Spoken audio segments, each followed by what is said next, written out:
Y nos continuando con más informe, algo promeco dias 2 de meio-dia tuvo lugar um acidente entre um scooter e um dump truck da área de norte, num lorada Scherpi. Nosso colega Nelson Spita Andrade estava no sítio e a faz a seguinte reportagem.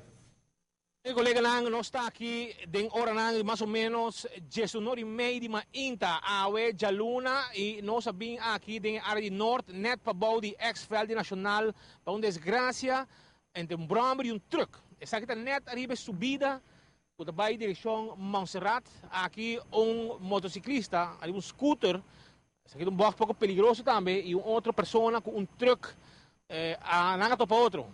Den essa aqui scooter dal ding truck e por mira claramente que é vítima este manejador de scooter está herida diferente slana su curva fractura nan personal de ambulância momento aqui está atendendo com a polícia chega rapidamente no sítio a ser área para evitar que o tráfego por circular den arriba caminho aqui é merda tá brombo com auto e de caso aqui por mira claramente que truck quizás akoya bok mucha ding investigação lo vemos essa aqui pero scooter dal in gele e as vamos mira tas rugtas de vítima pegar ainda bout truck isso significa que de uma outra forma ele é bom pero danke Deus provavelmente truck não passa de gele é dano personal tá bastante na motociclista e persona de truck está dando declaração também na autoridade de tráfico. No momento na aqui menos que demais autoridade patrulha de norte cerrando a área. Essa aqui tem informação que nós tem